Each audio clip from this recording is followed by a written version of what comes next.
So hi everyone, my name is Sherry West and I am the founder and CEO of Live Girl. And along with Alana Rhea from Etway Girls, I'm thrilled to welcome you tonight to our Using Social Media for Social Good workshop. To get started, you can see that we have a Menti question up on the screen. And if you haven't participated already, it's not too late. All you need to do is go to menti.com and use the code at the top of the screen and answer the question, how does social media make you feel? We see here a pretty powerful visual representation of how it makes us feel. There's some positive words up there, educated and connected and empowered and open-minded, but there's also a lot of negative adjectives up on the screen, from overwhelmed, perfect image, I love this one, perfection, not good enough, popularity contest, materialistic. And so tonight is really all about turning the page and making sure that you have the skills and the tools and the perspective you need to cultivate a positive social media experience.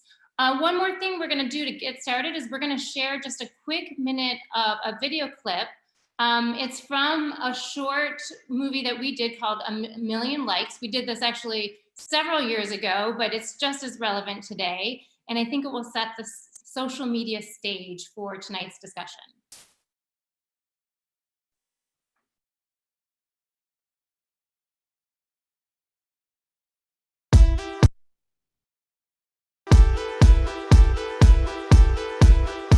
Teen years are challenging, especially for girls, as they face adolescent pressures amplified on social media.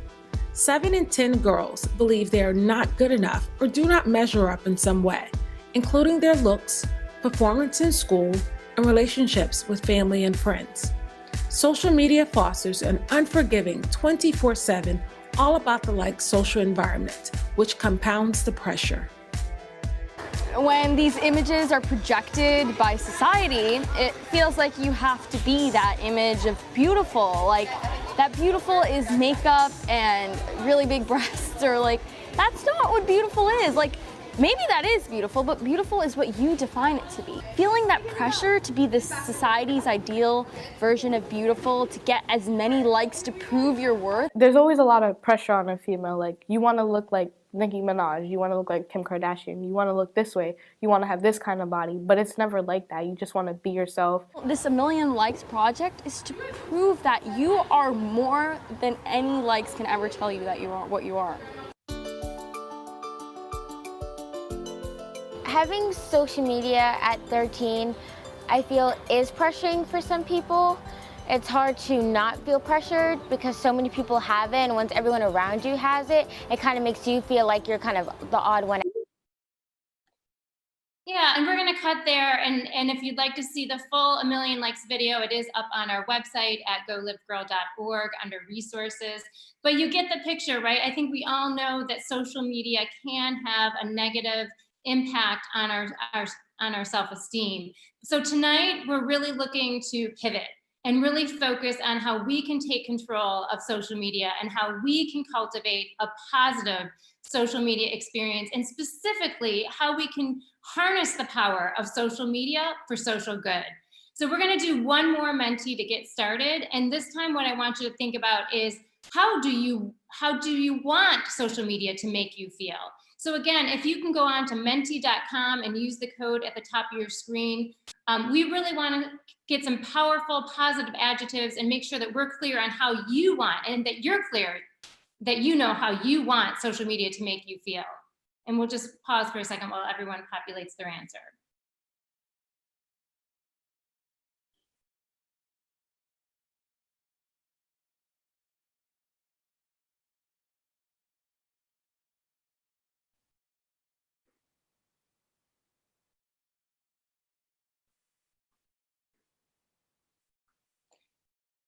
I love these powerful positive adjectives coming in. Informed, supported, empowered, stress-free. Say it again, stress-free. Not self-conscious, inspired, content, confident. Confident, let's see if we can get that word confident to be even bigger on the screen. Uplifted and supported. I love all of these words. Connected, motivated, unique, self-assured, beautiful. Again, I love it. I love it. I love it. So now we're going to talk to some experts in the field, if you will. We've got some amazing people with us here tonight that I'm going to introduce. We've got a couple people that are serving as keynote speakers, and then we've got some others, a middle school student and 2 high schoolers that will join them to come onto our panel. And then we're going to end tonight in breakout rooms because we want you to be engaged. It's in this hands-on journey of making sure that social media is a positive experience.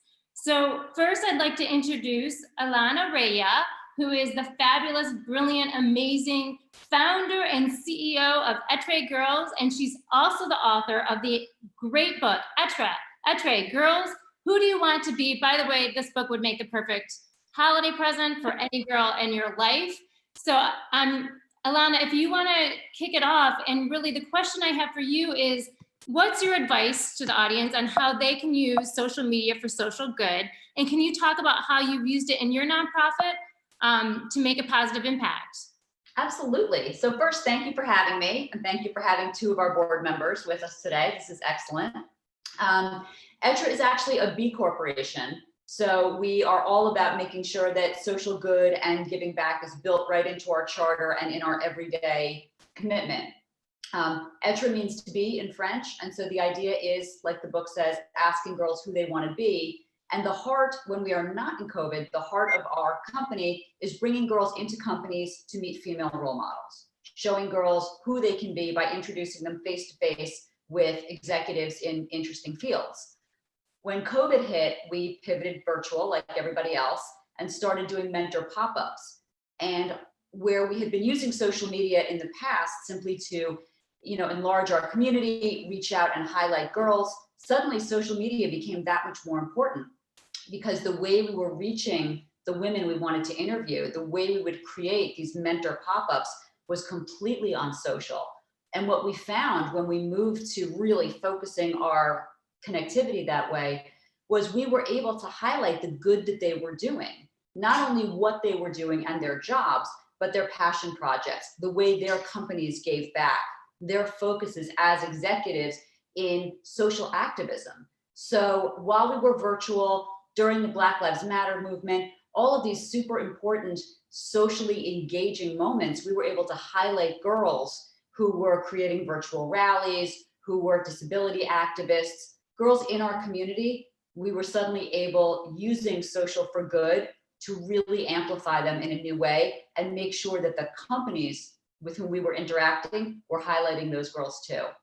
And it just became a much more powerful tool for us than I could have imagined. I love that story, and especially how you've pivoted during the pandemic to really amplify your impact. So thank you so much, Alana, for all the great work that you're doing with girls and women. Next, I'd like to introduce Tiana Day. Tiana is the founder of Youth Advocates for Change, which is a nonprofit focused on creating a safe space to amplify youth voices and inspire local action inclusive of intersectional social justice issues. She was also recently featured on a New York Times webinar, and I just learned tonight that she was just named as one of the CNN Heroes of the Year awards. So it's an incredible story for young women. And so Tiana, same question to you. How can we all use social media for social good? Thank you so much, everyone, for being here and having me. I want to preface this as the way I got started with activism and leading marches and being an activist. It started on social media. It really started with me feeling like I was very targeted in high school. I'm just turned 18, so I just graduated from a school. I live in California, and it's predominantly like an area where there's not a lot of people who look like me, and we're one of the only Black families, and I felt very singled out. People would treat me and my sisters differently and say, you guys don't belong in a house, like just very, very terrible things. And then the whole Black Lives Matter thing erupted because of George Floyd's video circulating, and all of a sudden everyone who was being racist in the past were now posting these Black screens and saying Black Lives Matter, and it just felt so performative. And I was like, I cannot take this. I've been in the same seat for 14 years. I've lived in the same city, been around the same kids, grew up with you guys from kindergarten to high school, and now I'm moving on to college. And you guys had this whole time have been living next to this little Black girl who had so many self-confidence issues because of the way I looked and the way my hair was curly and the way people saw me. So I took it to social media and I was like, the people who are doing this is performative. And I started holding people accountable for their actions because there was videos circulating of people saying racial slurs like the N-word. And I took it to Twitter, and it became a really big thread of over 70 students who were my classmates, who I was friends with, and I ended up posting all of those together, and it got huge attention in our school. And 2 days later, I was speaking at a protest, and people were inviting me to do these talks and stuff, and I was so confused. I was like, why? I literally am just calling people out and holding them accountable. Like, it was something so simple, and I just felt so empowered to where I started leading a protest across the Golden Gate Bridge, which accumulated over 50,000 people and really took off my activism career, then founding Youth Advocates for Change, literally for the sole purpose of using social media like this and using it to our advantage, because I organized that protest in 18 hours with a girl I've never met over Instagram. And we posted a flyer on it on Instagram 18 hours before the march, and 50,000 people saw that one post. And it was a day that changed my life forever. So social media has definitely played a huge role in my activism, in my newfound love for the passion that I do, my nonprofit. And ultimately, I decided to take a gap year from school too, so my education as well, because I really want to grow this platform and be able to spread that positive energy to other people as well. Tiana, that is such an incredible story, and I'm so I just want to thank you for being so brave and standing up and really, raising awareness. And I've followed your work, and I believe that one of the reasons why what you're doing has resonated and drawn so many people in is because you are so authentic, and you're just open and honest. And like you said, you're speaking up and you're holding people accountable, and that resonates with people. And I love the story about how you've used social media to amplify your efforts. So thank you. And we're going to come back and hear more from you. But next, I'm thrilled and honored to introduce Kyla Johns, who is the founder of Rage Time, which is an acronym for Reform and Amend General Education to Teach and Integrate Minority Experiences, which is a nonprofit focused on lifting up the voices that have been overlooked in the educational system. Kyla is also, I'm honored to say, a Live Girl mentor. She teaches actually an 8-week activism program for us, and her positive energy is a delight. And so Kyla, same question to you. Can you talk about how Rage Time has used social media for social good? Yeah, I would love to. Hi, everybody. I'm Kyla. So my story is a little similar to Tiana's. I have been protesting for a while now. My part in the Black Lives Matter movement didn't start with George Floyd, but hearing his voice for 8 minutes and 42 seconds plead for his mother and say the words, "I can't breathe," when he isn't the first person to say, "I can't breathe," that's what ignited the fire in me. And my journey started in the streets. The second I saw that, I got out to New York City as fast as I could, and I just got in the streets. And the power that I felt from the people around me is something I've never felt in my entire life. And standing in the middle of Brooklyn, I was like, okay, I need to do something. I need to do something actionable. I need to change something. So I tried to figure out, what is the root of all of this? What is the seed that I can plant to be able to change further down the road? And I figured that it was education. Because how many of us are given a well-rounded, completely unbiased, not whitewashed education? We really aren't, if you think about it. Think about the simple fact that we're shown all of the pictures from the civil rights movement in black and white, yet they're taken in color. They're showed to you in black and white, so you think that they're further away. Or the fact that I live an hour away from the city and I'm just learning about the beautiful Black culture that was there in Seneca Valley. So learning things like that when I was 23 and learning my history then, I realized that's what needed to change. If you change the education system, you change people's views before they're police officers, before they're lawyers, before they're doctors, before they get into positions where they can change other people's lives with their own biases. So we started in Darien, which, if you guys don't know, Darien is one of the most wealthy counties in the entire country, and also one of the most undiverse in the entire country. My family is the only family of color that lives there. And all of my siblings are white. So I was really the only kid of color that went through that high school during my year. And I figured if I can get change in Darien, then the rest of the country can see, okay, this is something that needs to happen. This is something that we need to implement. So we started by first rolling out our Instagram. And then we rolled out a petition that we brought to the Board of Education, and we included a paragraph at the end where anyone could include any type of personal experience they've had. And then we brought all of that to the Board of Education. We had hundreds of people come in and tell us about their personal stories. And none of that would have been able to happen without our social media. And the way we're using social media now to be able to continue that social good is through our Rage Time Instagram. Once a week, we do a spotlight. So we spotlight beautiful people in any walk of life, whether they are people who speak for disability or the LGBTQIA plus community or the Black or Latinx or whatever it is. We lift their voices and we spotlight them, show their story, show the path that they've taken. And then we also once a week have Rage Time Resources, which is a culmination of all the resources that we could possibly find, and it will continue to grow. And we want to be able to share those resources with everybody so that it's accessible, because the second you make it accessible for people, you no longer have an excuse. And once you don't have an excuse, like Tiana said, I will hold you accountable. You will know what it is to be like a Black woman in this country. And I'm not going to, and I know Tiana won't either, and none of the other women on this panel will continue to sit here and be silent in these times. So thank you. And I hope you all from this can take a second to just revel in your own self-worth and your own self-beauty and figure out for a moment what makes you you, and then use that in your platform. That's the best advice I can give.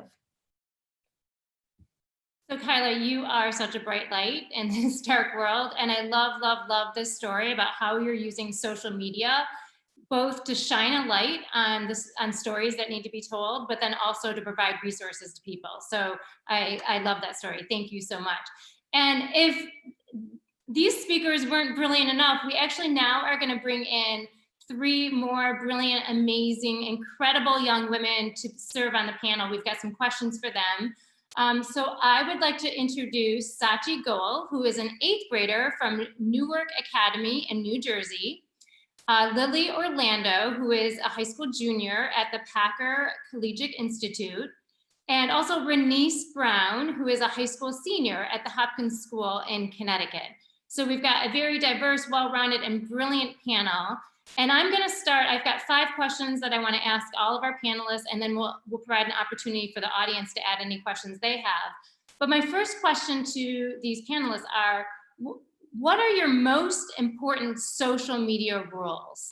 So when we talk about really making sure that we cultivate a positive social media experience, what are your most important social media rules to make that happen? Kyla, do you want to go? Oh, yes. Okay, I have 2 super important rules. First one, all day, every day, I will preach it until the day I'm no longer here, is self-care. Please, everybody, take your time. What I like to do is I give myself an hour every single day. And whether it's I'm devoting it to painting or writing or doing yoga, fitness, running out in the snow now that we have a snowstorm, whatever it is, an hour a day, I make sure that hour every day I'm not on my phone, I'm not on my social media, and I'm doing something to better myself, better my spirit, and better my mind.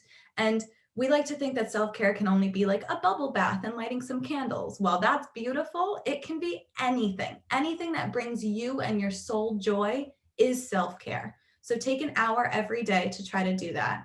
And another thing I do with social media is I try not to start my day or end my day with social media. Because when you start your day and you end your day with social media, it feels as though your entire day is filled with other people's voices, and you need to hear your own voice. So give yourself in the morning and in the night that silence just for a moment, and then live the rest of your day. And my other super important rule is to cater your personal social media to you. Make sure the people you're following, make sure the hashtags you're following, the people that follow you are all people that are going to uplift you. You don't want to follow any Instagram accounts, any people, even if they're your friends, if they're going to tear you down and make you feel any less than you are. So make sure that your personal social media, remember that it's yours. You're not obligated to do anything with it. So make sure it's yours. You follow the people that you love and that love you and that are going to lift you up. Awesome advice, Kyla. Thank you. That was beautifully said. And I just want to like piggyback on that. All of those things I do every day. Like I wake up and I go outside. California, we don't have snowstorms right now, but it's like pretty sunny. I go to the beach once a week. I make sure I live about an hour from the beach, but I make sure to get that time for myself to like drive there, listen to some good music. And I go to a beach that has no cell service, so I can't be on my phone. And I write poetry and I paint too. And I, like I said, do yoga every single morning. I wake up and I go outside and I just stretch and I breathe in the air. And that's something that I've been prioritizing so much, because me just getting thrown into this world of activism that I've never, it's so extremely like overwhelming, and it's something that's not really talked about, but social media is something that overwhelms us, and we're told that it's this great thing, like, you know, we can talk to people from all across the world. And I feel like there's such a good stigma around social media, but for the most part, if we really dig deep into it, you know, it gives a lot of people deep rooted issues. And for me, I struggled, or I'm still like recovering from a really bad like eating disorder that I developed over comparing myself to people on social media. And once I got into this field of like having to do activism, I was like, I need to prioritize self-care, and I need to prioritize like, how can I help the world? How can I be better and, you know, share this love and passion I have without loving myself, and without having this comfort that I can provide my own self to get through the day and project this positive energy to someone else. So definitely self-care 100%. And with that is, do not engage in any negativity, but especially for me, I get a lot of people who slide in my DMs and are like, you know, what you're doing is hateful, and people will be like, you're ugly, like just comment mean things. And you really have to, I used to let those things like get it up to me super easily. Like anything, my skin was not thick at all, and in high school I got cyberbullied a lot. And I feel like that's a story that almost every girl goes through, is like that social media has a huge role in just the way that we grow up and perceive ourselves. So for me, growing up with so much cyberbullying to the point where I was actually like physically assaulted, and I was out of high school for 2 years because I couldn't learn. I had such a like bad brain trauma. I had a concussion, which started on social media. So my point basically by saying all of these and giving you guys these real authentic experiences that I've gone through is social media has had such a damaging part for me, because in the beginning, now it's great, but it was bad in the beginning because I didn't prioritize that self-care and make sure that I was good, and I let these things get to me. And it's so easy to get caught up in, oh, this one person thinks this, and you start thinking all these crazy things. Like, really take a moment to slow down, and you cannot give your energy to someone who is not feeding it back to you. You can't give out positivity and necessarily kill everyone with kindness, because not everyone can receive love the same way that you can give it out to people. So really, I always say, like, protect your peace and protect your energy and your happiness, and make sure that whatever you have is around you is filling you and making you feel whole. And if it's not, then whether that's a friend, a person, someone you're following on Instagram, it does not need to be in your life. So I love that, Tiana. Protect your peace. Thank you for sharing your truth and your tips. Satya, I'd love to direct this question to you, maybe get a little bit of a younger perspective. You're still in middle school. Any rules that you would say that are important when you're just starting out on social media? Yeah, I'm fairly new to social media, and again, there's so much influence. Like TikTok has had such a big influence on so many young people. It's fashion, the type of fashion that we're supposed to wear, the type of body that we're supposed to have. And I feel like it starts super young, like bad habits can develop so young, and it's really hard to get out of it, and it can be harmful in the long run. So I feel like the main piece of advice is use social media for a purpose. Have something that you want to get out of social media, like maybe you want to get inspired. Like have a purpose on being there, and don't dive into things where you know that you're going to get hurt. Just filter yourself for your own benefit. Very well said, Sachi. There's nothing to be gained from mindless scrolling, right? So the next question, I'm going to move on, and I'm going to ask this question to Renice and Lily. How do you use social media to amplify your voice? Go ahead, Lily. This is like something that was mentioned earlier, is like the performative activism thing. I noticed all like the black squares all over my screen just as I was like scrolling through Instagram, and someone from my school posted on their story like, I actually use Instagram to like find information about like these topics, and all of these black squares are just like completely clouding my feed and I can't get any information.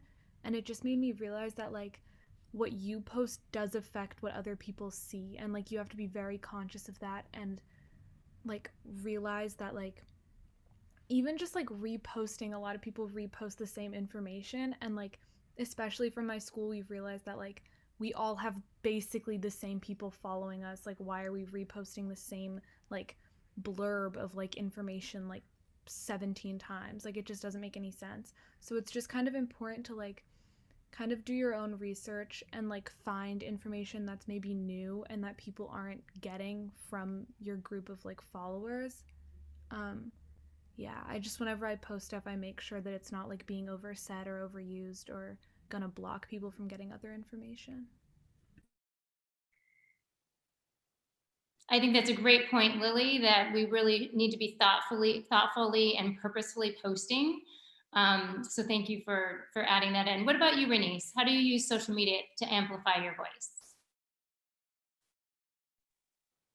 Yeah, I think that's a phenomenal question, and I definitely, everything I post is rooted in authenticity, and I'm huge on making sure that everything that I'm posting is going to not only reflect who I am, but it's going to give other people an insight as to what it looks like to kind of express yourself in a way where you know you're going to get any type of feedback, whether it's negative or positive. And yes, a lot of people that follow me may have the same beliefs as me, so when I'm posting something, it's kind of repetitive, as Lily was saying. But the other part of it is that you can't be afraid to be uncomfortable. We have to be comfortable with being uncomfortable, and that's a huge thing. It's like learning and unlearning and making sure that this kind of person that you're projecting on social media is a reflection of who you are in your everyday life, and not someone that you want other people to like, because you're not going to be liked by everyone, right? You're not going to, everyone in the world's not going to have, great reviews to say about you, but that's something you have to learn to not just block out, because people will say block out all the negativity. Is sometimes you need to learn how to take the negativity and the things that you're receiving from people and make yourself stronger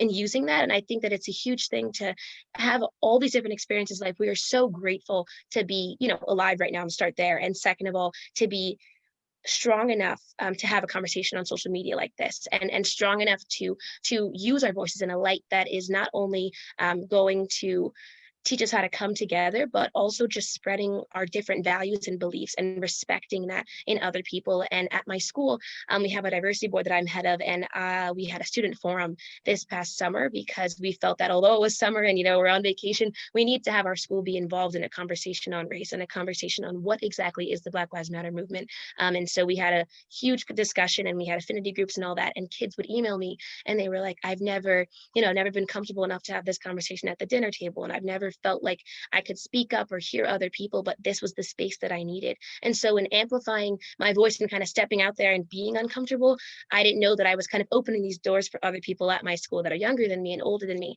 So definitely don't be afraid to be uncomfortable. Like I said, be comfortable being uncomfortable, and rooting everything in authenticity. Right. Right, I'm beaming right now because you just hit so many core Live Girl values all in one answer there.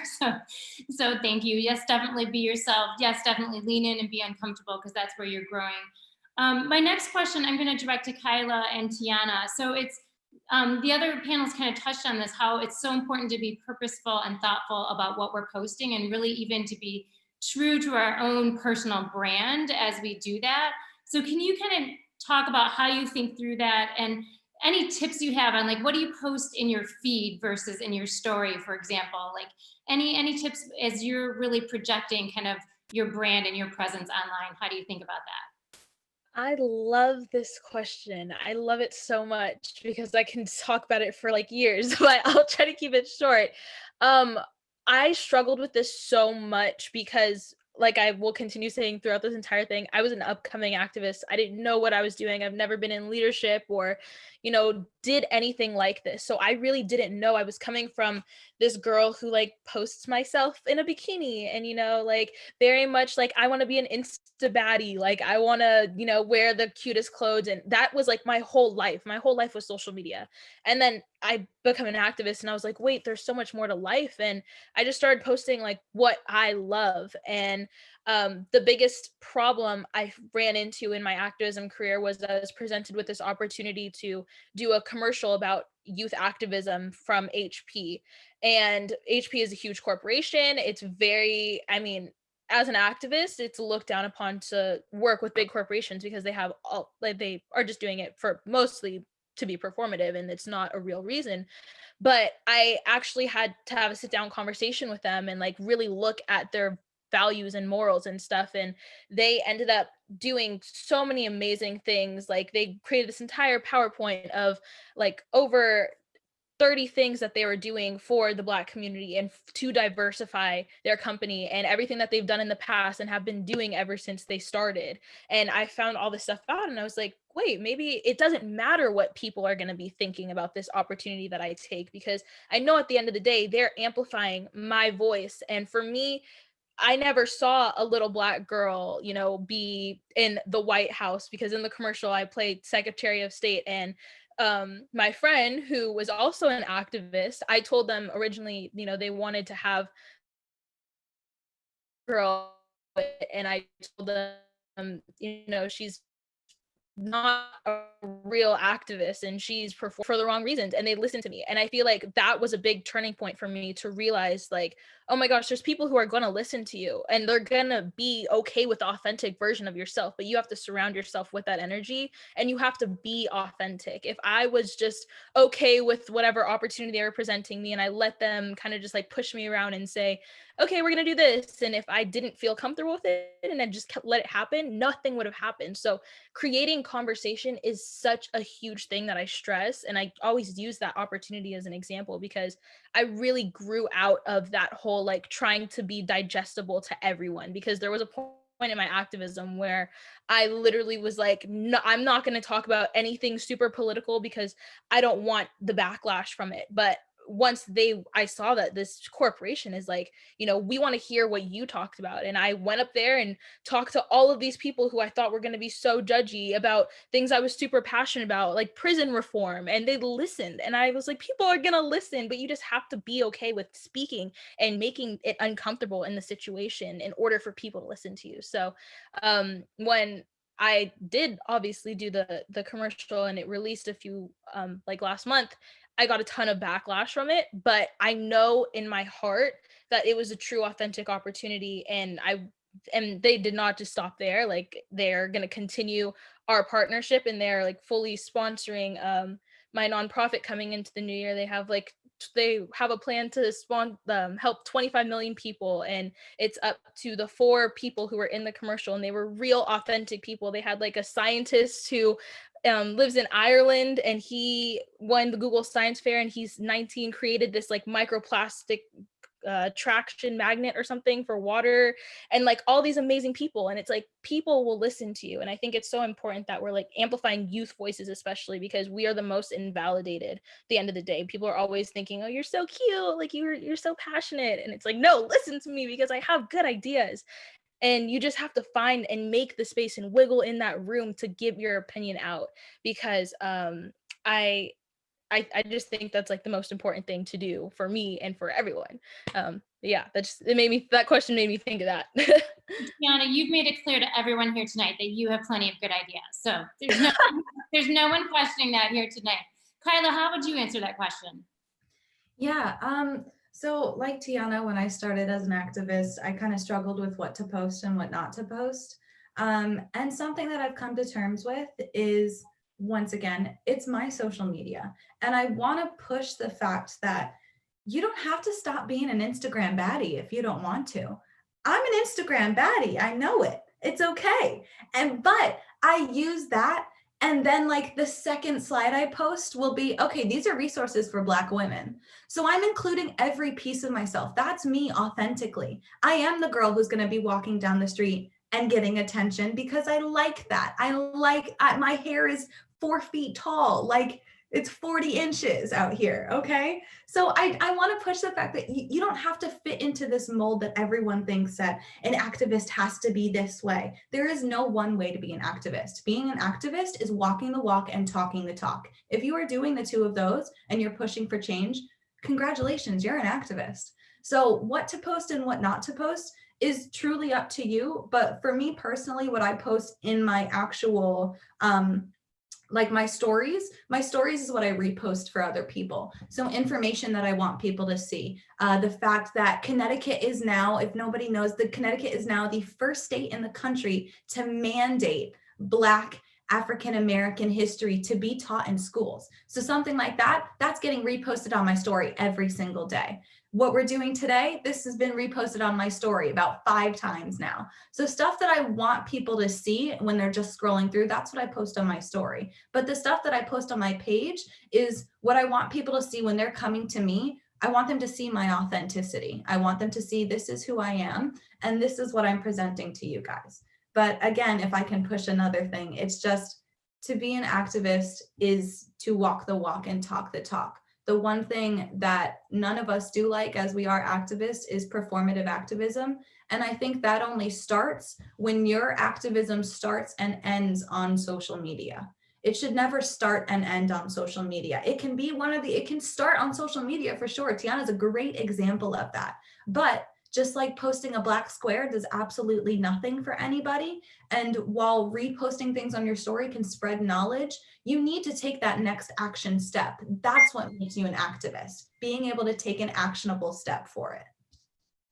Awesome. Thank you, Kyla. That was inspiring. And I love your statement, there is no one way to be an activist. So Ray and Lily, I'm going to ask you this next question. So how do you handle the haters or the trolls on social media?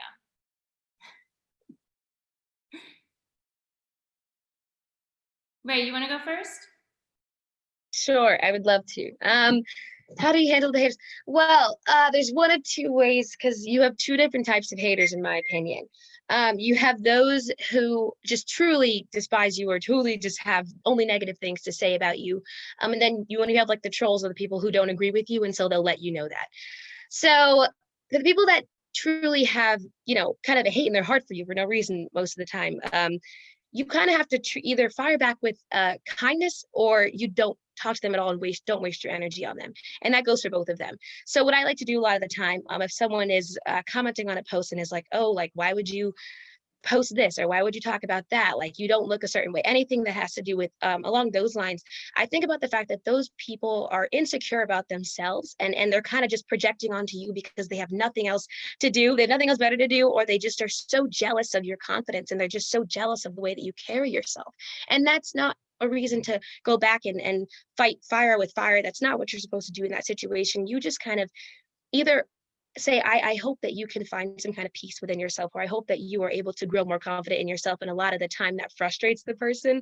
But for me, I think that it's not important that we waste our energy on people like that, but we just hope that one day that we can all kind of just support each other and encourage each other. So most of the time I'm just kind of ignoring that kind of energy. But then when people swipe up on my story or something and they're like, I don't agree with this, and you support it, you have a different political view. A lot of the time I will have that conversation. And it's because I think listening is so very important. A lot of the time people are very quick to just shoot someone down because you don't believe in the same thing. And you're like, how heinous of you to believe something like that, or how can you do that? When you're asking these questions, but you're not letting them answer. You're asking them questions because you're irritated with the way that they think, but you won't take the moment to step back and listen to what they have to say. So I think it's very important to listen and know your limits, know your boundaries, know when this is too much for you, because I can listen to an extent. And when I've reached that point, I'm like, thank you for sharing. And that's all that I'm going to say, because I know sometimes it's like talking to a brick wall when people are just having certain comments like that.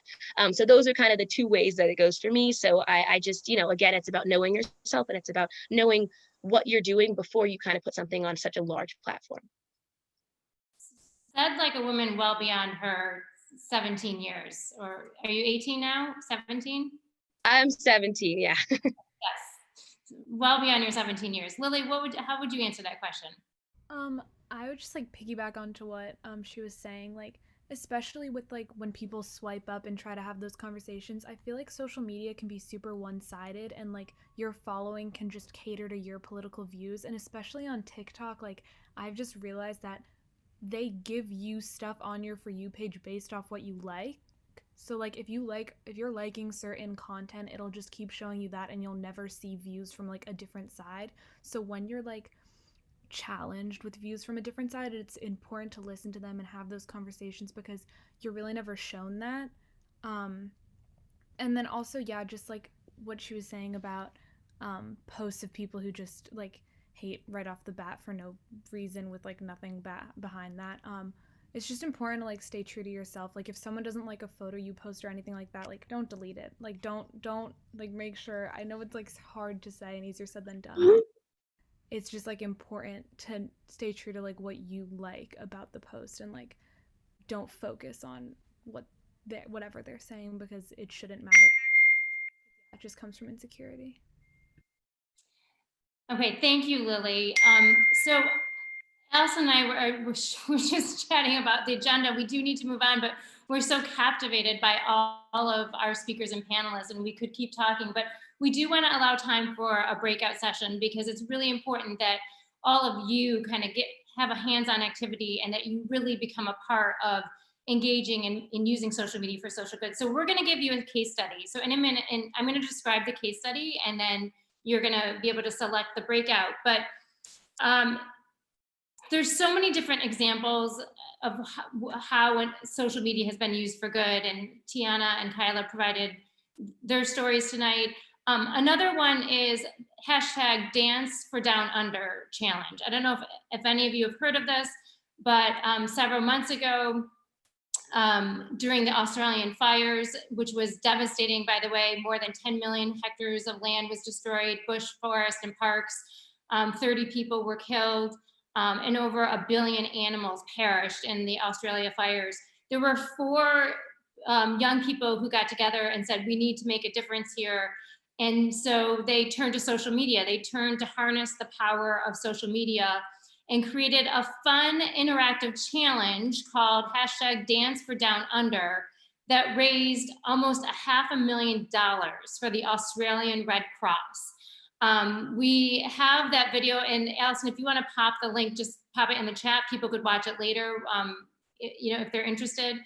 But it was kind of similar to the ice bucket challenge. People, all they had to do was post a video of themselves dancing to the song Down Under by Men at Work, and include a donate link to it. And again, their social media challenge raised almost $500,000. So we're gonna put you into 2 breakout rooms.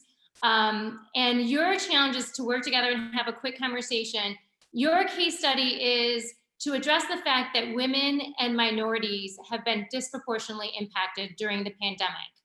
And so you're going to discuss and decide how you could use social media either to raise awareness of that fact, or raise money, fundraising for that fact, for nonprofits that support women and minorities and that effort.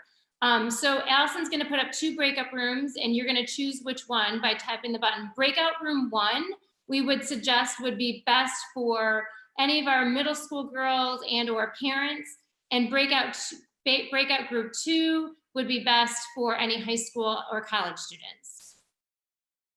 And Allison's going to put those breakups up on the screen now, and then you're going to select one, and as soon as you do, you'll be magically transported into your breakout room. We're going to stay in the breakout rooms for about 6-7 minutes and then come back to the full meeting for a report out and closing session.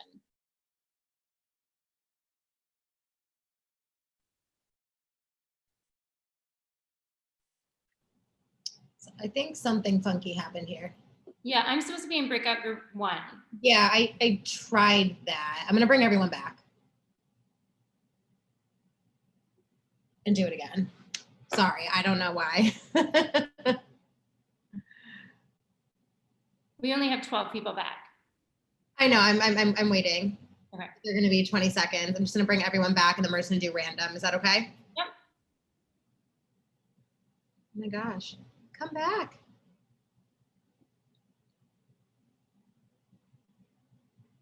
No. This is what happens when you try to use a new feature. Okay, there's everyone. Okay, hi everyone. Sorry, we had a quick glitch. So we're just going to do random rooms. So have fun. Okay, so is this our breakout room? Yes. Yes. Okay. Okay, so we're not. Oh, no. Sorry. You have to click on the breakout room. I didn't get a choice to click on anything. I did, but then it bounced me back. Here we go.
Okay, everyone, I know that was quick, but hopefully that gave you a taste of what it feels like to really engage and empower yourself to use social media for social good.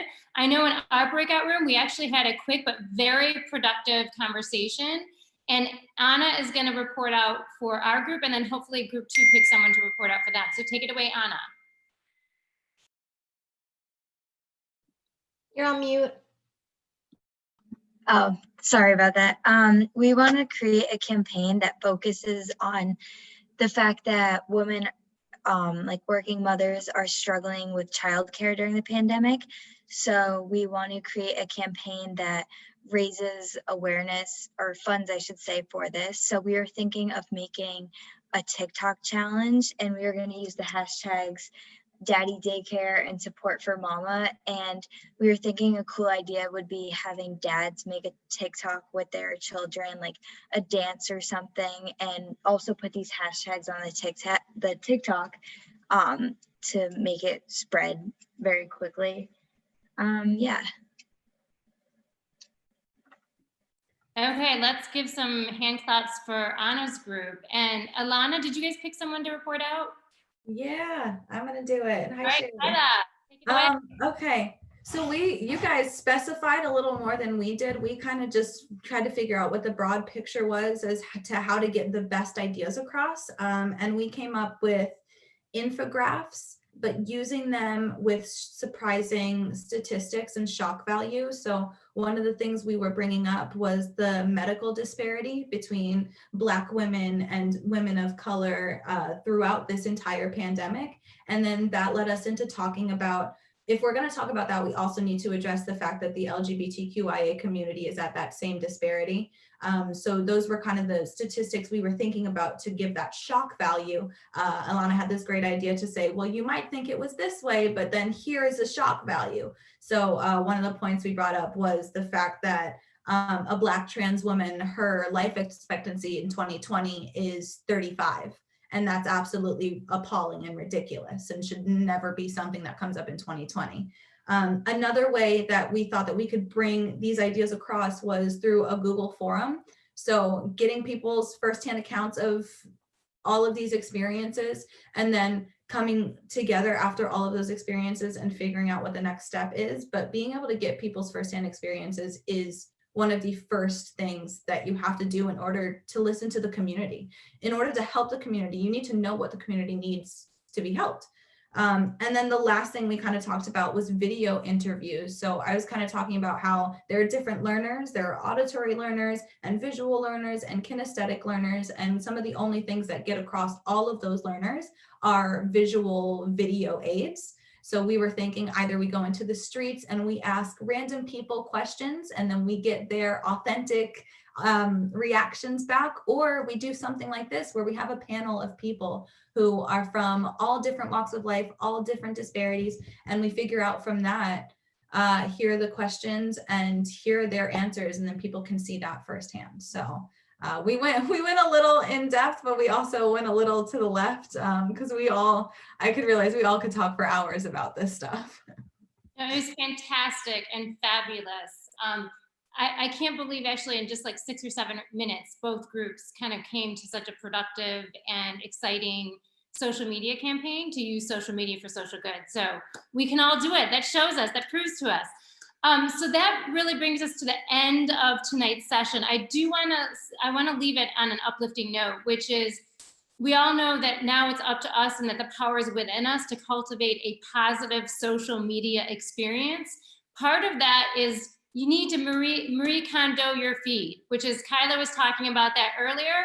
Like anyone that sends out, negative, toxic content or any vibes that aren't good for you, just unfollow. And so to help you cultivate a positive social media feed, what I'd like you all to do is pop into the chat right now.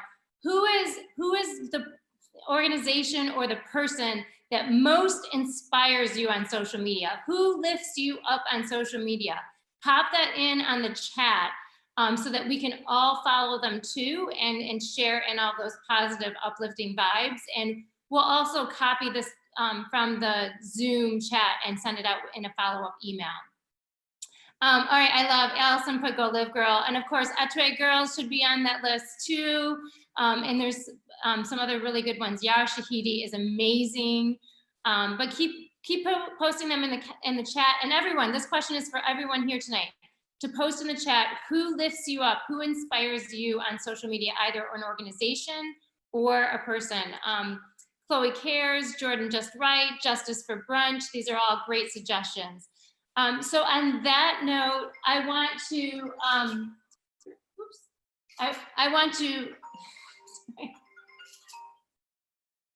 I want to thank Alana Rhea and Etowah Girls for partnering with us tonight.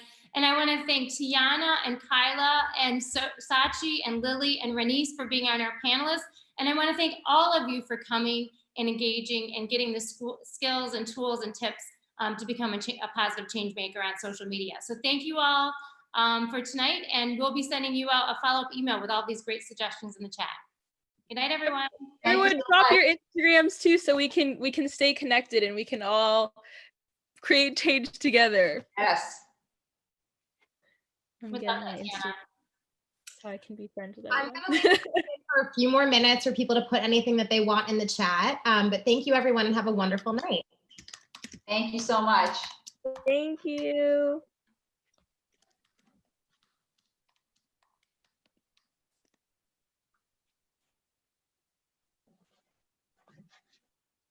I'm just getting everyone's Instagrams.